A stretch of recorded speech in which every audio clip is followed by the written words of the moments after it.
iznova rješenje izmiče. Na izgled jednostavan problem.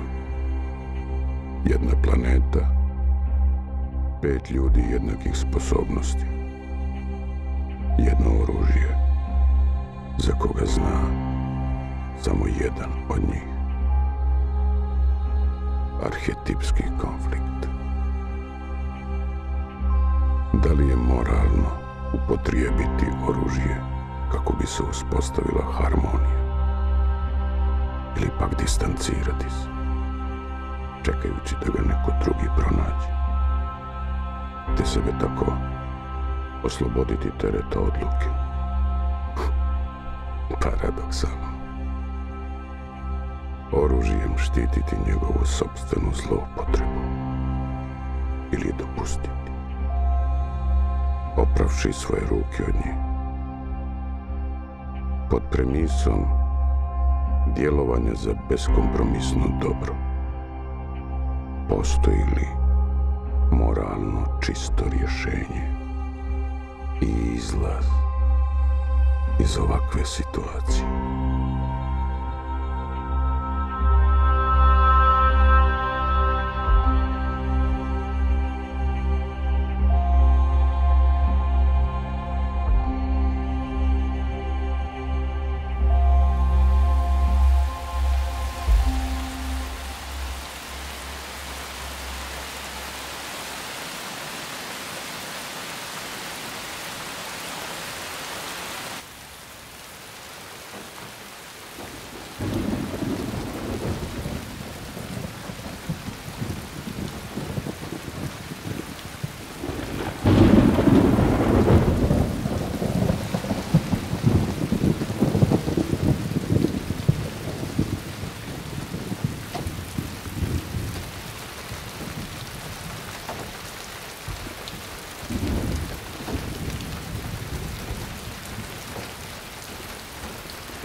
Jesi ti čuo?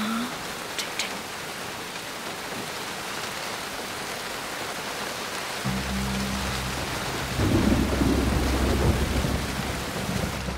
To je onaj odozgo. Koji je odozgo? Ima neki star da živi gore na vrhu. Ja sam ga samo jednom vidio. Ko zna šta radi gore. A prepao se ti njega. Vidim ja. Nisam, a on je stvarno neki čudak. Niko živ nije pričao s njim. Jer ga se boji, koji ti. Ma ne bojim ga se. Stvarno, pa šta misliš kako sam ga uopšte i vidio? Prešunjala sam se jednom kad sam vidjela da se penje u stepenici i nosi neki I pobjega. Kladim se da mi ne bi smio ni pokusati na vrata. Vidit ćeš, danas ću mu otići na vrata i pričat ću s njim. A jel, ajde kaži, ajde donesi nešto od njega da znam da si bio gore.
Mene je otac poslao, ne vidi se ništa na TV-u, pa ako bi vi mogli pogledati da nije vjetar oborio antenu. Sačekaj malo.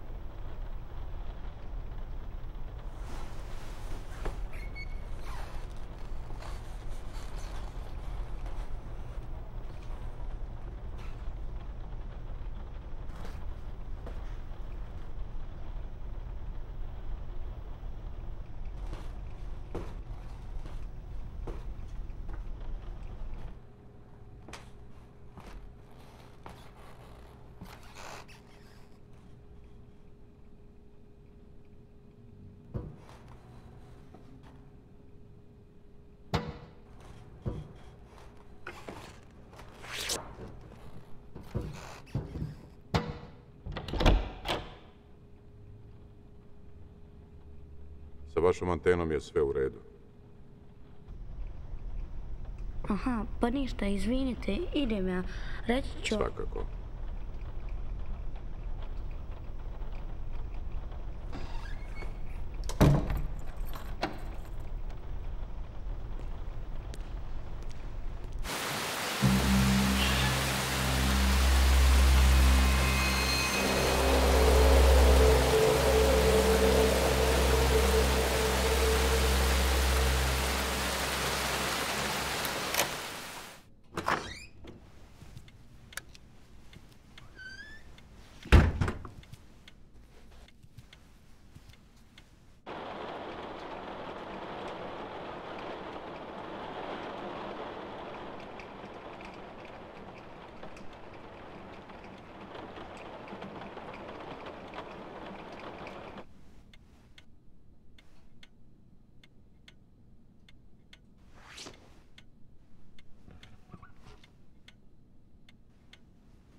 Da ovaj zvuk nervira.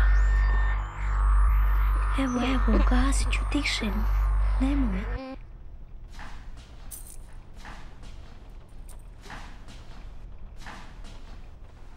Znaš da te moram zatvoriti.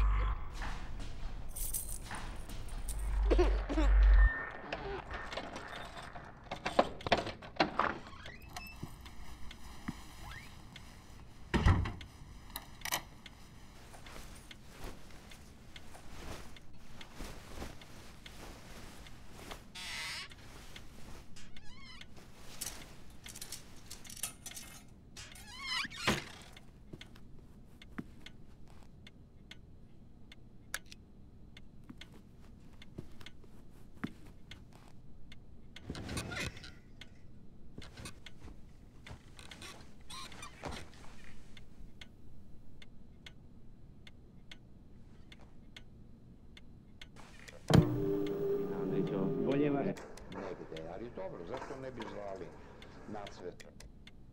Koji je željan na čitavom jednom kraju naš.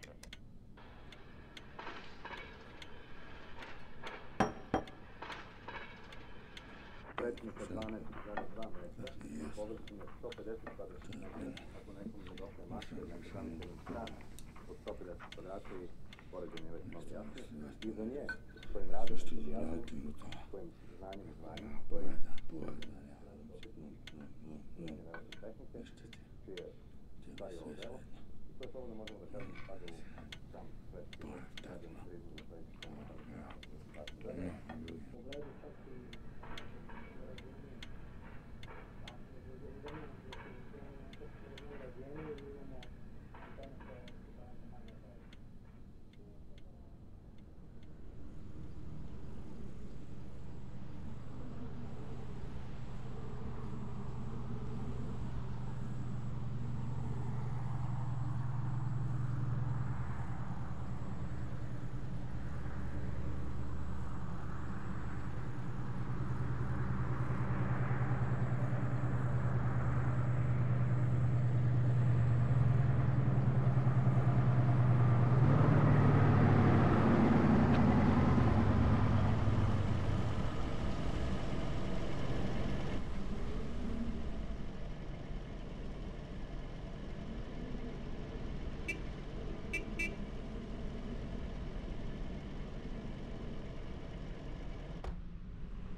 pitanje koje se postavlja nije zašto ste ukrali ovaj predmet, nego zašto ga vraćati.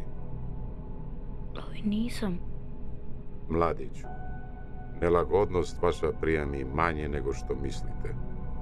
Ipak je ovdje riječ o nečemu. Dakle... Nisam htio. To je bila ophoda i... Svakako.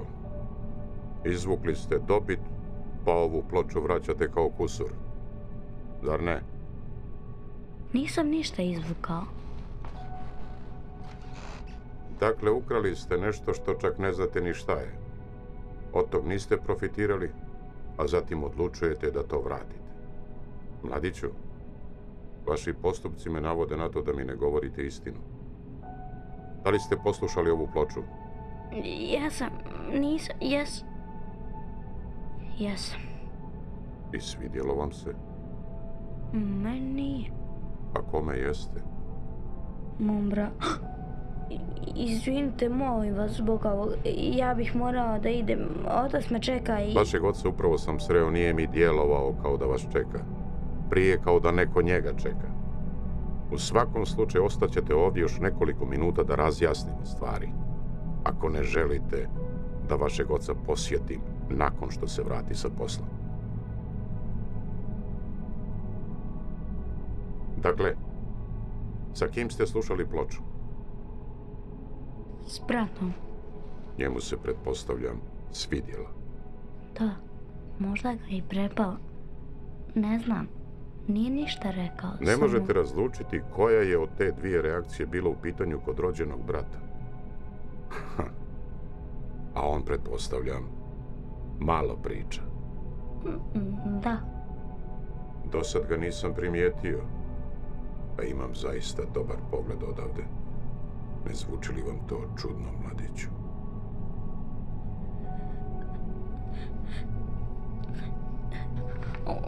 On je bolestan. On ne smije. Otac bi ga... Dobro, smirite se. Smirite se. Vaš otac neće saznati za ovu posjetu.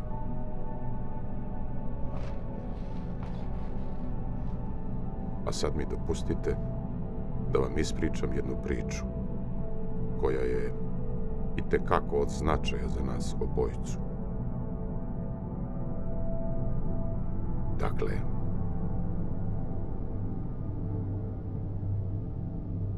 sve počinje jednim snom. Mladi oficir pruske vojske Hans Berger dobija telegraf pun brige i straha koji samo sestra može da osjeti prema bratu. Taj telegraf opisuje san u kojem njen voljeni brat na obuci pada s konja i lomi nogu.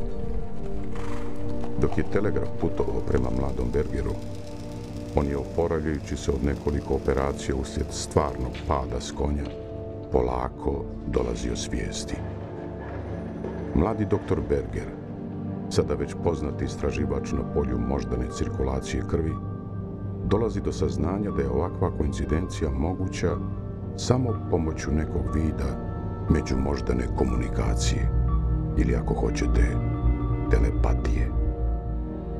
Nakon povratka sa svoje vojne dužnosti, Herr dr. Hans Berger postaje načelnik odjeljenja za neurologiju i psihijatriju, a ova finalna faza u karijeri nije ga spriječila da protekli događaj posmatra kao svoj stvarni početak.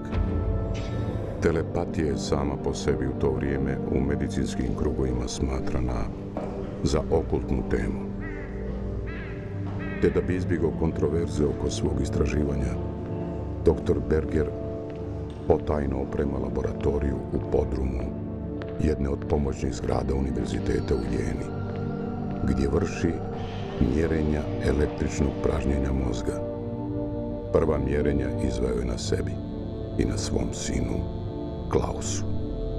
Gledajte, naš mozak je prosto jedan oscilator, bolje reći skup sitnih mikrooscilatora koji svojim oscilovanjem šalju nervne impulse po cijelom tijelu. Ti impulsi su zapravo električno pražnjenje. Tokom sljedećih nekoliko godina Berger dolazi u kontakt sa ukrajinskim naučnicima koji se također bave moždanom elektroaktivnošću, doktorom Pravdićem i mojim tadašnjim mentorom, doktorom Neminskim. Nedugo potom, kao mlad učenik, stižem u Jenu da doktor Bergeru prenesem iskustva stečena u istraživanju sa doktorom Neminskim. Od tada, u tajnosti, zajedno nastavljamo da razvijamo teoriju o moždanoj aktivnosti. Nakon objelodanjivanja nekih rezultata svog istraživanja, dr. Berger postaje otac elektroencefalografije, a sve više autoriteta iz medicinske zajednice počinje da se interesuje za ovaj problem, dok su najvažnije otkrića povjerena meni kao svom tajnom asistentu na čuvanje. Iako je to djelovalo relativno paranoično, ispostavilo se da je taj potez bio itekako dobar. Jer nakon nekoliko obskurnih posjeta članova tadašnje nacističke partije, doktor tragično završava svoj život vješanjem, ostavivši samo malu poruku meni. Ona je glasila: ono do čega ćemo nesumnjivo doći u našim ispitivanjima daleko prevazilazi mogućnosti o kojima ne možemo ni sanjati.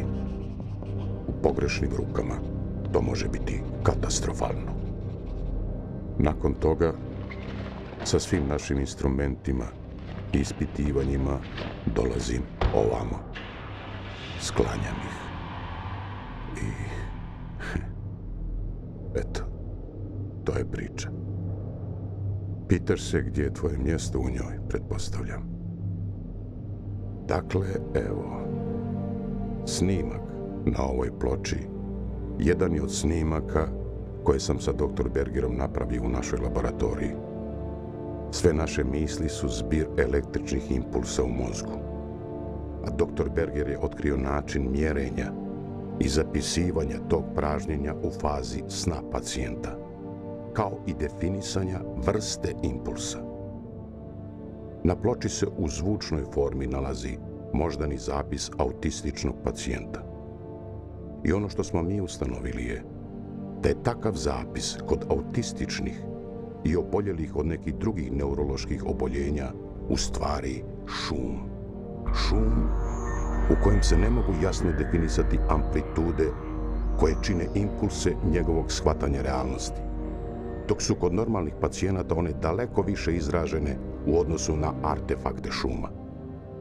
U daljim istraživanjima otkrivamo da ako pacijent sluša sopstvene moždane signale, algoritmima pretvorene u zvučni zapis, dolazi do udvostručenja impulsa moždane aktivnosti, to jest do boljeg definisanja i pojačavanja amplituda poimanja realnosti, a nakon nekog vremena i do potencijalnog izlječenja. Kod zdravih osoba ovakvom metodom bi došlo do pretjeranog porasta električnog naboja u takozvanim realnim amplitudama, što bi poput mikrofonije dovelo do deformacije slike o realnom svijetu, odnosno do mentalnog oboljenja. Uzevši u obzir reakcije tvog brata na zvukove sa ove ploče, predložio bih, ako se slažeš, da probamo sa terapijom.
radite vi? Šta će on napolju? Čekaj, nemoj, nismo. Šta pričaš? Pravac, jedan palav. Nije. Stani tu. Pa šta ću ti sad?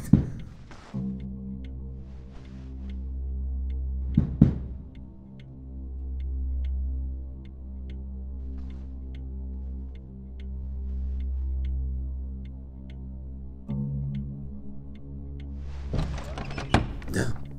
Izvinite, ja sam sa posljednjeg sprata gore. Da, pa šta? Učinilo mi se da sam vidio obavještenje o skupu stanara, ili tako nešto, ali više ga nema. Pretpostavljam da su ga neka djeca skinula. Pa sam pomislio da možda vi nešto znate o tom sastanku. Skup stanara? Otkud sad to? Ne znam ništa o tome. Zbogom. Oprostite, moja greška. Je li sve u redu kod vas? Naravno da je u redu. Zašto ne bi bila u redu? Zašto? Svakako. Izvinjavam se na smetnju. Molim vas, imam nekog posla.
Dakle, posljednja seansa.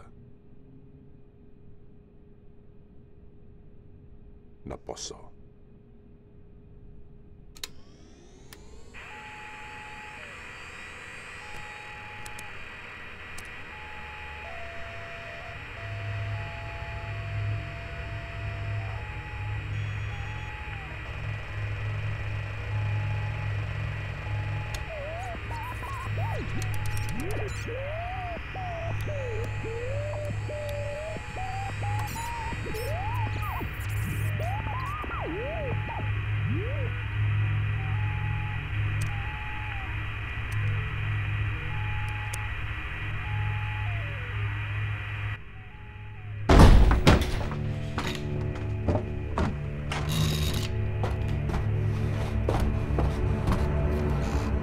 Šta se ovdje događa? Jeli, šta je ovo? Meni iza leđa.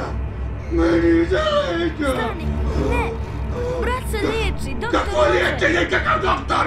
Neću doktora, neću liječenje! Čekajte, molim vas, smirite se. Pa molim vas, smirite se. Neću da se smirim, neću da se smirim! Pobit ću vas, neću vas pobiti, dođi vamo!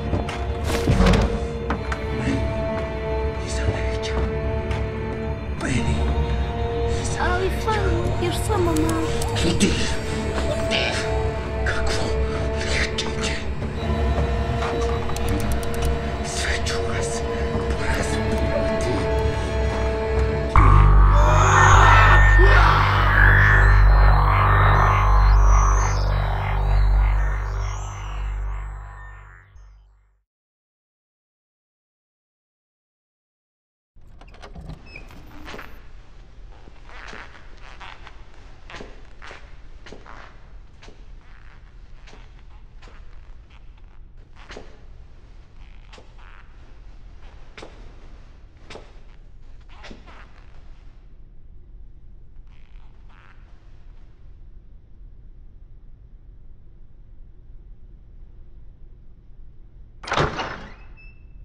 Izvolite.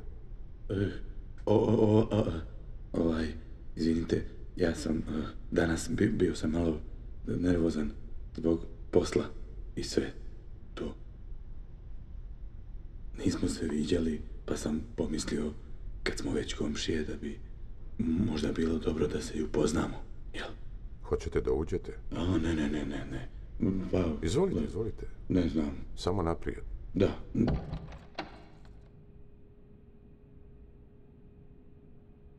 Čime mogu da vas poslužim? Pa... Može... viski? Naravno, da.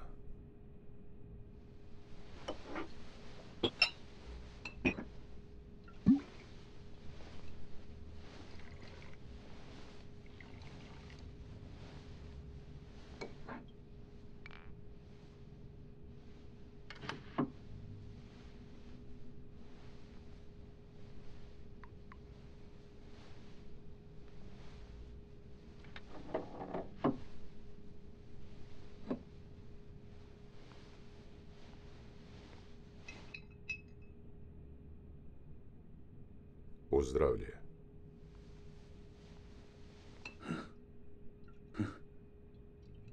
Živio.